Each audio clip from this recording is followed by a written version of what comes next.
বিসমিল্লাহির রহমানুর রহিম। আসসালামু আলাইকুম, welcome back to my channel. আমি সৈয়দা শিবলি কথা বলছি ssrokomari ব্লগস থেকে। কাছের এবং দূরের, দেশ এবং দেশের বাইরে যে যেখান থেকে আমাকে দেখছেন এবং শুনছেন, আশা করি আল্লাহর রহমতে আপনারা সবাই ভালো আছেন।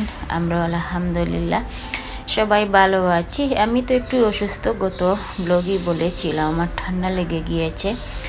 প্লিজ একটা লাইক দিয়ে কন্টিনিউ করে যাবেন এবং কথায় এবং কাজে সব কিছুতেই যদি আপনাদের কাছে ভালো লাগে একটা সাবস্ক্রাইব করে পাশে থাকা বেল আইকনে প্রেস করে রেখে দিবেন। আমার নিত্য নতুন ভিডিও যখন আপলোড দিব তখন পৌঁছে যাবে আপনাদের কাছে নোটিফিকেশন আকারে। আপনারা সময় সুযোগ করে আমার ভিডিওটা দেখে নিতে পারবেন।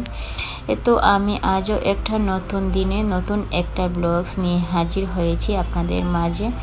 আমি ব্লগসটা শুরু করেছি বিকেলবেলা থেকে। বিকেলবেলা আমি আম দিয়ে আর সাগু দিয়ে পায়েস বানিয়েছি, সেটা আমরা দুপুরে সন্ধ্যার পরে সবাই খেলাম। আর আজকে আমি দেখাবো এক সপ্তাহের কাজ বা 10 দিনের কাজ কিভাবে একদিনে রাতের বেলা 2 ঘন্টার মধ্যে সারা যায়, করা যায়।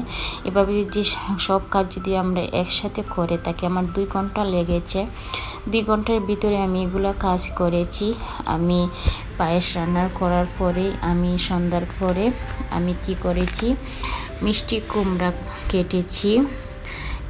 আমি 3 ধরনের মিষ্টি কুমড়াকে কেটেছি। আসলে আমি ভয়েস হয়তো দিতে পারবো না, আমার ভিডিওর সাথে ভয়েসের মিল থাকবে না। কারণ হচ্ছে আমি তো বলেছি বারবার আমার এই যে আমার মোবাইলে একটু প্রবলেম হচ্ছে, সেই জন্য আমি ভয়েসের সাথে আমার কাজে মিল থাকবে না। সেই জন্য আপনারা একটু বুঝিয়ে নেবেন আমার ভিডিওটা দেখে। আমি শুধু একটু বলে দিচ্ছি আমি আজকে কি কি করে নিব। এক সপ্তাহের কাজ আমি আগিয়ে রাখবো।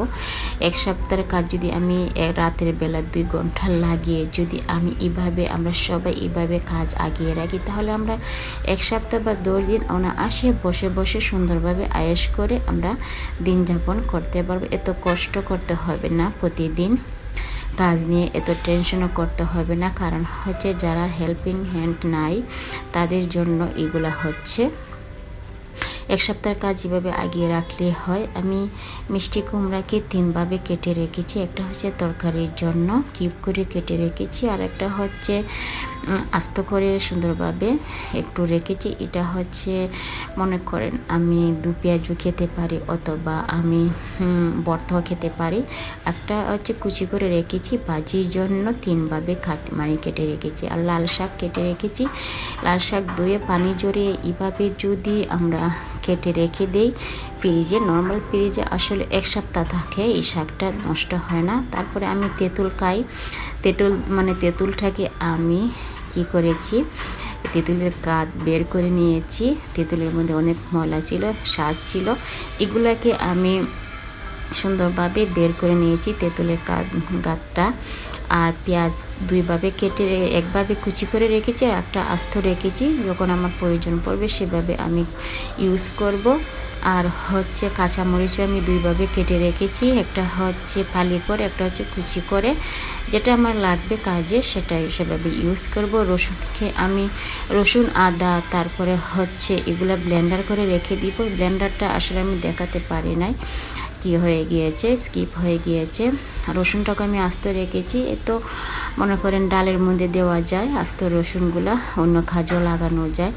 আর হচ্ছে আমি ধনে পাতাটাকে সুন্দরভাবে ধুয়ে পানি ঝরিয়ে আমি এইভাবে যদি আপনাদের বাসায় যদি টিস্যু না থাকে এইভাবে কাগজের মধ্যে মুড়িয়ে রাখা যায়, আমি কাগজ দিয়ে মুড়িয়ে রেখেছি। কাগজটা থাকলে টিস্যু দেখা যায় অনেক সময় ভিজে যায়, কিন্তু কাগজটা ভিজে না, সেই জন্য আমি কাগজটা ইউজ করেছি।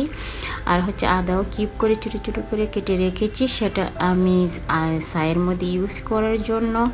তারপরে রুটি আমি করে রেখেছি, রুটির খামির করে সুন্দরভাবে বলে আমি যেভাবে রুটির খামিরটা পানি দিয়ে খামিরটা করেছি, এভাবে যদি আপনারা রুটি করেন তাহলে কিন্তু আমি একটু তেল দিয়েছি, সামান্য পরিমাণ একটু দুধ দিয়েছি। এভাবে রুটির খামিরটা বানালে রুটিটা অনেক দিন যাবত, 1 সপ্তাহ যাবত খামিরটা নরম থাকে, তুলতুলে থাকে, কোনো নষ্ট হয় না।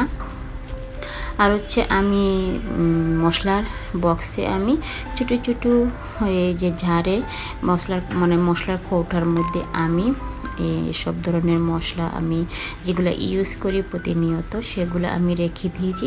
এই তো আমি পেঁয়াজগুলোকে 1 ঘন্টার মতো আমি ভিজিয়ে রেখেছি। পেঁয়াজগুলো ভিজিয়ে রাখলে পেঁয়াজের যে ঝাল আছে, পানি আছে আসে চোখে দিয়ে, সেটা আর ঝাল লাগে না চোখে। আর হচ্ছে উপরের চামড়াটাও নরম হয়ে যায়, অনায়াসে পেঁয়াজটা ক্লিন করা যায়। আর হচ্ছে আদাটা যদি এভাবে চামচ দিয়ে ক্লিন করা যায় সুন্দরভাবে, কিন্তু উপরের চামড়াটা উঠে আসে, একটুও আদা নষ্ট হয় না। আমার মতো এভাবে এই টিপসটা ফলো করবেন। আসলে প্রত্যেকটা টিপস হচ্ছে খুবই সুন্দরভাবে টিপসগুলো ফলো করলে সংসারের অনেক উপকারে আসে, সেটাই আপনাদের সাথে আজকে আমার শেয়ার করা। তো আমি এখন এগুলো আমি গতকালকে রাত্রে করেছি, সেটা আপনাদের সাথে শেয়ার করলাম। আর হচ্ছে আজকে আমি দেখাবো যে আমি পেঁয়াজকে কিউব করে কুচি করে রেখেছি, আস্ত রেখেছি, আমি ডিম ভাজি করেছি। আর যে কাঁচামরিচ কুচি করে রেখেছিলাম, দেখেন কি সুন্দরভাবে। আর আমার পেঁয়াজ কাটাও লাগলো না, কাঁচামরিচও কাটা লাগলো না। আমি সুন্দরভাবে ডিমটা ভাজি করে নিলাম। আর হচ্ছে সকালের রুটিটাও আমি সুন্দরভাবে করে নিলাম।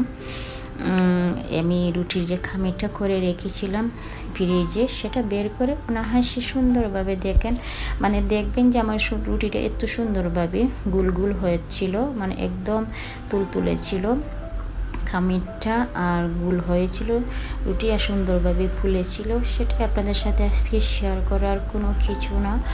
আর যারা আপনারা আমার ভিডিওটা দেখে আমাকে কমেন্ট করবেন, আপনাদেরকে অসংখ্য ধন্যবাদ। আর আমার ভিডিওটা ভালো লাগলো কিনা সেটাও কমেন্ট করবেন।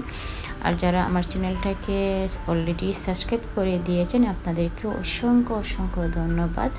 আমি আর বলে দিতে পারবো না, প্লিজ ক্ষমার দৃষ্টিতে দেখবেন। আমার ভিডিও দেখে বুঝে নেবেন আমি আজকে কি আপনাদেরকে দেখালাম, কি শেয়ার করলাম, এতটুকুই আমার বলার ছিল।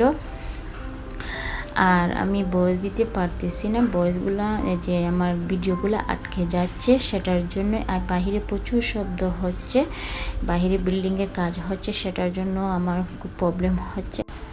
তো তেঁতুলের যে পিউরিটা আছে সেটাও আমি ডিপ ফ্রিজে রেখে দিব, কিছু নর্মালে রাখবো আর কিছু ডিপ ফ্রিজে রেখে দিব। আর হচ্ছে তো আমি এখন সবজিগুলো দেখাচ্ছি। লাউটাও আছে, যে ফাইনা লাউ আছে, এই লাউটাও আমি কুচি করে রেখেছি ভাজির জন্য।